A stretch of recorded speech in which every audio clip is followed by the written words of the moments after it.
I think we're kind of assuming that everybody who's going to see this knows the history and how the Catskills came about and what made them so great. Could you fill us in with what really made it so that the people who are not familiar will know? Right. Well, it was very interesting because as later on in Florida, the resort areas of New York State were pretty much restricted. And literally with signs, there's a book called To the Mountains by Rail. Oh, yes. And it shows hotel signs. No Jews or blacks or dogs allowed. We bought a hotel down on Miami Beach. I know that and story. And there was a sign, Yeah. no dogs or Jews allowed. Yeah, unbelievable. But anyway, that's what it was. And so New Yorkers, for example, that wanted to get away for a vacation, couldn't get away. So what happened eventually was people that owned farms in Sullivan County had extra bedrooms, and they converted them into a resort of sorts. The big resort was probably watching them milk cows. And I remember when I was a kid, I Right. watched them to milk I'm cows sure. at the hotel, where our outdoor pool is where Is that so?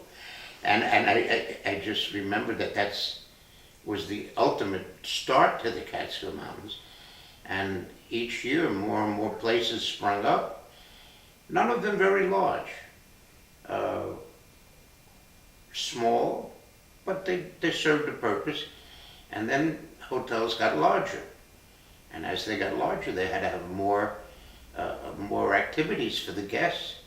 And entertainment became a part of that. And the larger hotels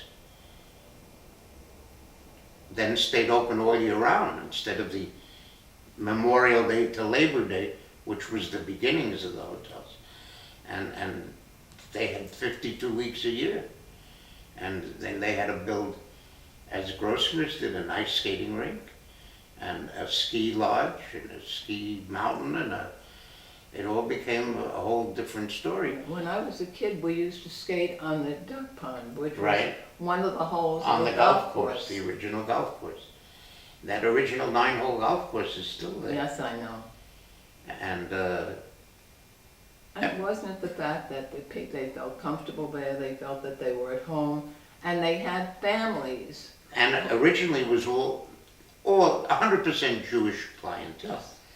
And then as time went on, conventions became an important part, and they booked a lot of conventions with non-Jews Well, who couldn't understand why they couldn't have milk with their meat. I'll tell you the story about the non-Jewish conventions. The first group we booked was the Knights of Columbus. Oh, And we are sitting and sweating over the menus. We want them to be comfortable, we want them to be at home, and we just broke our butts. mhm. And they came, and they had a lovely weekend. And Monday morning, we're going over the evaluation list, and we get a 10 for everything. We had like an 8 or a 9 for the food with an asterisk.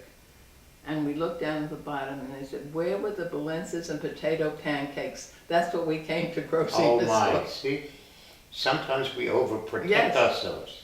And that's true. I mean, I had Christian friends that went to the mountains for years, and that's what they loved. They loved all the Jewish ideas, the pickles on the table, the sauerkraut.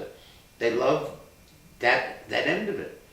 And so the dietary laws, which I think the entrepreneurs in the mountains observed carefully and felt maybe that was hurting their business, that was the reason they succeeded.